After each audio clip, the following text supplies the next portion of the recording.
Hello friends, welcome to defence matrix. तो एक seminar के दौरान इंडियन आर्मी के deputy chief of staff lieutenant general Rahul R Singh द्वारा कुछ इंपॉर्टेंट पॉइंट्स ऑपरेशन सिंदूर को लेकर रखे गए। ये काफ़ी ज़्यादा क्रूशल पॉइंट्स थे और इसलिए आज की वीडियो में हम स्पेसिफिकली इसके बारे में विस्तार से बात करेंगे। तो उन्होंने बात करी रोबस्ट एयर डिफेंस सिस्टम के बारे में और उन्होंने बताया कि कैसे पॉपुलेशन को प्रोटेक्ट करने के लिए भी अब एयर डिफेंस सिस्टम्स को और एंटी आर्टिलरी और रॉकेट सिस्टम को डेवलप करने की रिक्वायरमेंट है ताकि सिविलियंस को भी फ्यूचर वॉरफेयर में बचाया जा सके।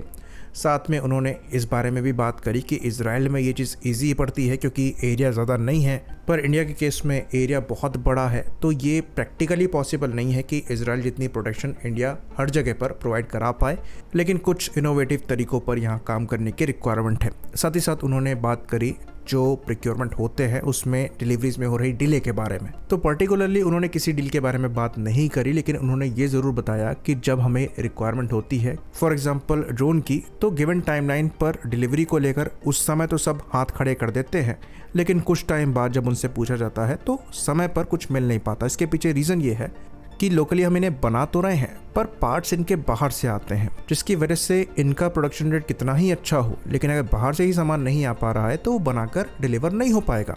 और इसलिए बहुत ज़रूरी है कि जो रॉ मटेरियल्स हैं उनको भी हम इंडिया में ही प्रोड्यूस करें। तो खाली मिलिट्री के लिए ही नहीं बल्कि सिविल मार्केट के लिए भी काफ़ी हद तक ये चीज़ अप्लाई होती है। हमारे जो लोकल मैन्युफैक्चरर्स हैं वो ज़्यादातर चाइनीज़ प्रोडक्ट्स को ही लेबल चिपका कर बेचते हैं। एक दो कंपनीज को छोड़ दे तो मैक्सिमम कंपनीज यही काम करती हैं क्योंकि वहाँ पर गोल होता है ज़्यादा से ज़्यादा प्रॉफिट बनाने का। इवन सालों के प्रॉफिट को अर्न करने के बाद भी कोशिश नहीं करी जा रही है चीज़ों को लोकलाइज करने की। और चाइना कोई फ्रेंडली कंट्री नहीं है। सिविल मार्केट में तो खैर चाइना का फ़ायदा है, लेकिन मिलिट्री की जब बात आती है तो चाइना वहाँ पर ब्लॉकेड लगा सकता है, जो कि अल्टीमेटली हमारी आर्म्ड फोर्सेस को कॉस्ट कर सकता है। और अगर चाइना के बाहर आप चीज़ों को मैन्युफैक्चर करते हैं तो कॉस्ट शूट अप कर जाएगा क्योंकि चाइना में चीज़ें सस्ती हैं। तो अगर एक बार इंडिया में मैन्युफैक्चरिंग बेस बन गया और लार्ज स्केल में चीज़ें मैन्युफैक्चर होने लग गई तो हमारे यहाँ भी प्राइस नीचे आ जाएगा, लेकिन उसकी शुरुआत करे कौन? तो ये गवर्नमेंट को पुश करना पड़ेगा। अच्छी बात यहाँ पर यह है कि ये चीज़ करी भी जा रही है। तो इंडिया द्वारा एक नया इनिशिएटिव लॉन्च किया जाना है जिसके अंतर्गत करीबन $234 मिलियन का इंसेंटिव प्रोग्राम चलाया जाएगा डोमेस्टिक ड्रोन मैन्युफैक्चरिंग कैपेसिटी को बूस्ट करने के लिए। ये सिविल और मिलिट्री सेक्टर दोनों के लिए है। तो ये करीबन 3 साल का प्रोग्राम होगा जिसके अंतर्गत फाइनेंशियल सपोर्ट प्रोवाइड कराया जाएगा इन ड्रोन्स की मैन्युफैक्चरिंग के लिए, जिसमें components, software, counter drone technologies और दूसरी सर्विसेज भी इंक्लूडेड होंगी। तो ड्रोन एक ऐसा सेक्टर है जो कि बहुत ज़्यादा एक्सपेंसिव नहीं है अगर हम दूसरे मिलिट्री हार्डवेयर के कंपैरिजन में बात करें तो यहाँ पर नए स्टार्टअप्स जो हैं वो भी पार्टिसिपेट कर सकते हैं। साथ में इस सेक्टर में पोटेंशियल बहुत ज़्यादा है, तो ये एक रिक्वायर्ड पुश है जो कि पहले आ जाना चाहिए था, लेकिन देर आए दुरुस्त आए, ज़रूरी है। अब यहाँ पर हम आगे बढ़ रहे हैं तो एक काफ़ी अच्छी बात है। दूसरा जो सबसे ज़्यादा इंपॉर्टेंट पॉइंट लेफ्टिनेंट जनरल द्वारा रखा गया वो ये था कि पाकिस्तान इंडिया के अगेंस्ट लड़ तो रहा था पर इनको सपोर्ट कम से कम 2 कंट्रीज़ द्वारा किया गया, जिसके अंतर्गत टर्की का सपोर्ट हम जानते ही हैं, उन्होंने ड्रोन्स प्रोवाइड कराए, ट्रेनिंग प्रोवाइड कराई, पर चाइना का डायरेक्ट सपोर्ट था। तो चाइनीज़ वेपन तो पाकिस्तान द्वारा इस्तेमाल करे ही जा रहे हैं, ये चीज़ हम जानते हैं, लेकिन real time intelligence China Pakistan को प्रोवाइड करा रहा था। और ये रियल टाइम इंटेलिजेंस इस लेवल पर थी कि यहाँ तक पाकिस्तानी डीजीएमओ को पता था कि इंडिया कहाँ से क्या अटैक कर सकता है और कब करने जा रहा है। डीजीएमओ कॉल के दौरान ये चीज़ एक्सचेंज हुई थी जहाँ पर इस अटैक को ना करने के लिए पाकिस्तान की साइड से रिक्वेस्ट किया गया था। तो ये काफ़ी इंटरेस्टिंग हो जाता है। पहली बात तो ये कि पाकिस्तान को real time info China provide करा रहा है, उनकी स्पाई सैटेलाइट्स जो हैं वो डेफिनेटली ऊपर रही होंगी और वो हर एक मूवमेंट को देख रहे थे। चाइना के पास ये कैपेबिलिटी है, वो चीज़ों को लाइव भी देख सकते हैं। तो चाइना के पास स्पाई सैटेलाइट्स का नेटवर्क है जिसके अंतर्गत डिफरेंट कैपेबिलिटीज़ की स्पाई सैटेलाइट्स उनके पास हैं जो कि उनको रियल टाइम इन्फो प्रोवाइड कराती हैं, और ये इंटेलिजेंस के लिए बहुत ज़्यादा क्रूशल है। और ये चीज़ लेफ्टिनेंट जनरल द्वारा भी कही गई कि हमें अपनी C4I कैपेबिलिटी को इम्प्रूव करने की रिक्वायरमेंट है और इसीलिए iStar प्लेटफॉर्म का इमरजेंसी अप्रूवल मिला है। लेकिन खाली उससे काम नहीं चलेगा, आपको भी मिलिट्री इंटेलिजेंस सैटेलाइट्स का एक नेटवर्क तैयार करना होगा और इसीलिए अब उस चीज़ को पुश किया जा रहा है। तो ये रिपोर्ट भी 2 दिन पहले आई थी, लेकिन इस पर ज़्यादा चर्चा नहीं हुई कि इंडिया ने करीबन 52 मिलिट्री सैटेलाइट को लॉन्च करने का जो प्रोग्राम है उसको फास्ट ट्रैक किया है, जो कि करीबन 26,968 करोड़ का प्रोजेक्ट है।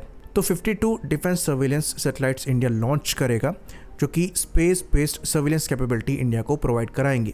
तो ये चीज़ आपने नोटिस करी होगी कि ऑपरेशन सिंदूर के दौरान हमने जो सैटेलाइट इमेजेस प्रोवाइड कराई थी वो एक्चुअली एक थर्ड सोर्स से ली गई थी, मार्क्सआर टेक्नोलॉजीज। ऑल्दो हमारे पास कुछ सैटेलाइट्स पहले से हैं पर वो सफिशिएंट नहीं है। तो इन सैटेलाइट्स का जो डिप्लॉयमेंट है ये अप्रैल 2026 से स्टार्ट हो जाएगा और ये 2029 के एंड तक सारी की सारी डिप्लॉय हो जाएंगी।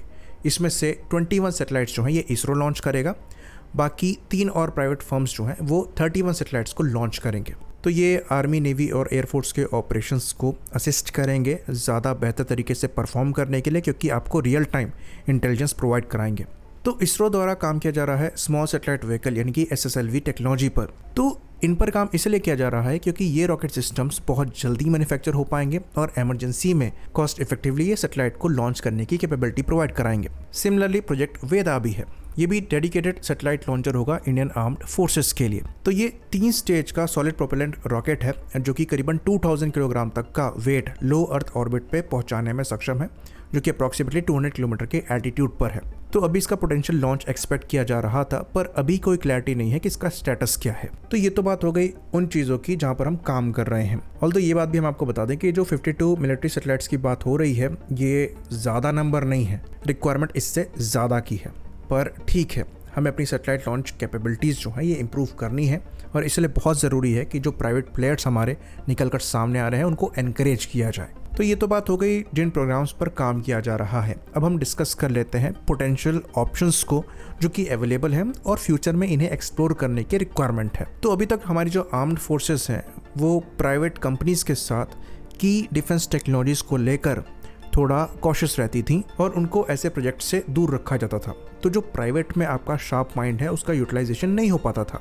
साथ में अगर आप प्राइवेट कंपनीज को इन्वॉल्व भी करते हैं तो उनको एक रिस्ट्रिक्टेड एनवायरनमेंट में काम करने की सहूलियत देते हैं, जिसकी वजह से जो प्राइवेट कंपनीज इन्वॉल्व हो रही हैं उनको ज़्यादा बड़ा ROI यानी कि रिटर्न ऑन इन्वेस्टमेंट दिखाई नहीं देता है। तो वो अपने आप को उस तरीके से इन्वॉल्व नहीं कर पाती हैं जितना पोटेंशियल यहाँ पर एग्जिस्ट करता है। तो बहुत ज़रूरी है कि कुछ ऐसे प्रोजेक्ट्स में भी प्राइवेट कंपनीज को इन्वॉल्व किया जाए जहां से मिलिट्री और प्राइवेट सेक्टर दोनों का बेनिफिट हो, ताकि कंपनीज को अपनी इन्वेस्टमेंट में एक बड़ा प्रॉफिट नज़र आए। भले ही वो आपके टेक्नोलॉजी को यूज़ करें बट आपका भी उसमें गेन हो। इसको एक एग्जांपल से समझते हैं। तो स्टारलिंक के बारे में हम सब जानते हैं। ये एक सैटेलाइट बेस्ड इंटरनेट सर्विस है जिसको आप कहीं से भी एक्सेस कर सकते हैं। तो ये अमेरिकन ओरिजिन की प्राइवेट सर्विस है। सिमिलरली इंडिया में भी कई टेलीकम्युनिकेशन जायंट्स हैं जो कि अपने मार्केट के लिए ऐसी सर्विसेज को लॉन्च करना चाहते हैं। तो ये बड़ी कंपनीज हैं जो कि अच्छा खासा इन्वेस्ट करने को भी तैयार हैं और अच्छी खासी रिसोर्सेज को लगाने के लिए भी तैयार हैं। अब इस केस में आप मिलिट्री के साथ मिलकर ऐसे सिस्टम को बना सकते हैं और satellite based high speed internet को डेवलप कर सकते हैं। तो इस केस में मिलिट्री सेम सिस्टम को यूज़ कर सकती है अपने ऑपरेशन में, जिसके अंतर्गत डेडिकेटेड फ्रिक्वेंसीज जो है ये मिलिट्री के लिए अलग रखी जा सकती हैं, जिसका सारा ऑपरेशन मिलिट्री के कंट्रोल में हो। और वहीं पर इसी चीज़ में थोड़े से चेंजेस लाकर ये चीज़ प्राइवेट मार्केट के लिए भी रखी जा सकती है। तो जो प्राइवेट इन्वेस्टर है वो भी खुश, मिलिट्री भी खुश, एफिशिएंसी तो आपको मिल ही जाएगी, बाकी सारा सपोर्ट और जितना मेंटेनेंस है ये सब प्राइवेट सेक्टर के हाथ में चला जाएगा। तो इंडिया का जो प्राइवेट सेक्टर है ये ग्रोइंग जायंट है और अगर मिलिट्री थोड़ा सा फ्लेक्सिबल होती है इनके साथ तो डेफिनेटली इनका यूटिलाइजेशन किया जा सकता है डिफेंस सेक्टर के रैपिड ग्रोथ के लिए। और ये खाली हमने एक एग्जाम्पल दिया है, वरना एग्जाम्पल और कई एग्जिस्ट करते हैं। इवन हमारे नॉलेज में कई कंपनीज हैं जिनका एक्चुअल पोटेंशियल दबा के रखा गया है क्योंकि सेंसलेस इनसिक्योरिटीज़ हैं।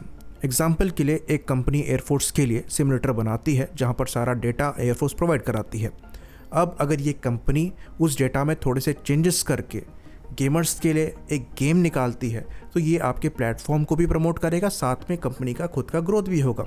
और कंपनी जब ग्रो करेगी तो वो ज़्यादा पैसा लगा पाएगी बेहतर टेक्नोलॉजीज़ में, बेहतर रिसर्च में और बेहतर प्रोजेक्ट्स पे, साथ में बेहतर टैलेंट भी हायर कर पाएगी, जो कि अल्टीमेटली आपको फ्यूचर में ज़्यादा बेहतर प्रोडक्ट्स प्रोवाइड करा पाएगी। लेकिन आप इनसिक्योर हैं कि आपकी इन्फॉर्मेशन बाहर ना चली जाए, जबकि केस ऐसा नहीं है। ऐसी कई कंपनीज एग्जिस्ट करती हैं जो कि मिलिट्री सिमुलेटर्स बना रही हैं, वो भी ऐसे प्लेटफॉर्म की जो कि सर्विस में है यहाँ पर उन्होंने कर ये रखा है कि जो एक्चुअल परफॉर्मेंस पैरामीटर्स हैं उनको थोड़ा चेंज कर रखा है। तो सेंसिटिव इन्फो बाहर नहीं जा रहा।